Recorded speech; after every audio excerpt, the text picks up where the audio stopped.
Hey everyone, Dan here. Would you like to know how to never drown in 7 days to die? Or how would you like to know how to build an underwater base? Ever wonder what weapons work underwater and which ones don't? Or if traps and turrets work underwater? Well, let's find out.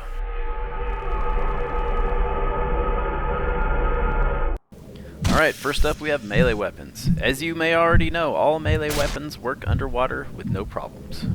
Alright, next up we have firearms. In my experience, I don't ever remember any firearms working underwater, but recently I read somewhere that revolvers do work underwater, so I tested them all out to make sure. All the regular firearms, none of them worked.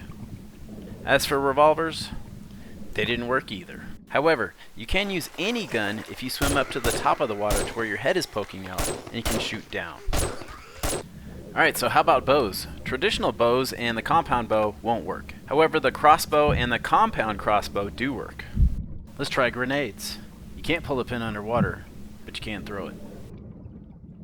You can pull the pin out of water, throw it underwater, and it works as intended. Time charges work the same way. You can't set them underwater, but you can set them out of water, go back underwater, throw them, and they will explode. So how about Molotovs? You can't light them underwater, but you can still throw them. If you light them outside the water and bring it back in, it extinguishes it. And we have dynamite. Can't light it underwater. That makes sense. Can you light it outside and bring it in? Nope, it gets put out. And the same goes for pipe bombs. Next up we have the chainsaw. It works underwater. How about the auger? The auger works too. Logic fails us again. How about turrets? Robotic turret? It works. Robotic sledge? That works too.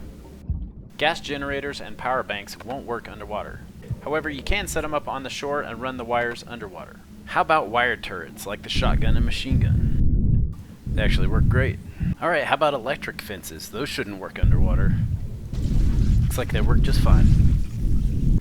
So how about vehicles? The bicycle can be ridden underwater, just very slowly. Can start from a dead stop as well.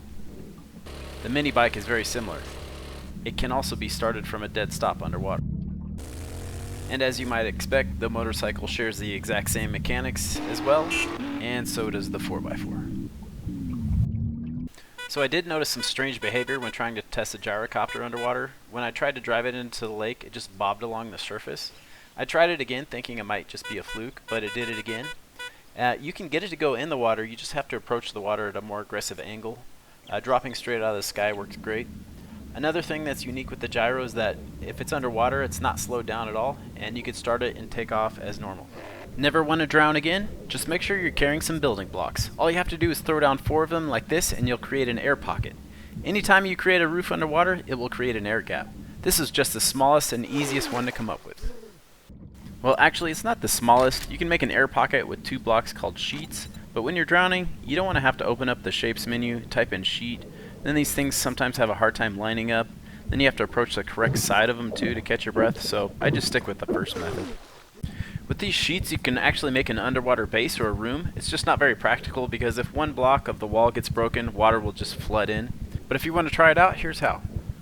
I'm just going to keep it simple and build a square building. You could build it however you want. This one's going to be 10 by 10. Then you're going to want to put a layer of building blocks on the bottom, and then go ahead and cover it up on the top. Once you have it covered up, you'll notice there's a nice big air pocket on the top, just like the mini air pocket we made earlier with the 4 building cubes. The next thing you want to do is select those sheets again, and you're going to line every single wall in the building. And you'll probably want to throw down a torch so you can see what you're doing. You'll eventually need to get rid of that torch too and put a plate there, but I'm leaving it there so you can see what I'm doing. Alright, now that you have all the walls covered, you're going to want to cover the whole ceiling.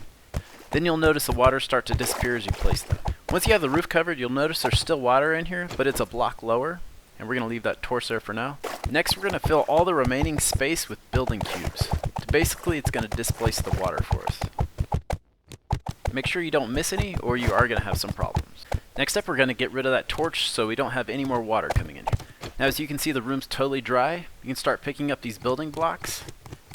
Now, in the past, I have had some trouble where there's still water blocks in the middle of these. And that's why I put down the building block floor. Basically, you can get rid of the floor to displace the water below the ground level. But luckily, I didn't even need to this time. Now that you have some room, you can throw down a torch if you want. Finish picking all these up, and this is the available working space you have now. Be careful not to remove any of the roof or wall panels or it's going to flood. I recommend upgrading them as soon as possible. So what I'm going to do is make a moon room, which is basically a hole in the floor with the tunnel leading out into the water. And when I dig to the other side, it will flood this tunnel, but it won't flood higher than the base of the floor. I'm also adding some stairs so it's easier for the zombies to path up here. I'm going to swap out these two for angled blocks because I'm smacking my head. Alright, then we'll just finish this tunnel till we hit some water on the other side. And there you go, you got a tunnel leading to the outside, and there's no water coming up on the inside.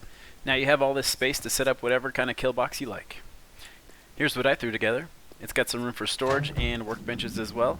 Have some fun and create one of your own. If you enjoyed this video, be sure to check out my other videos, and don't forget to like and subscribe.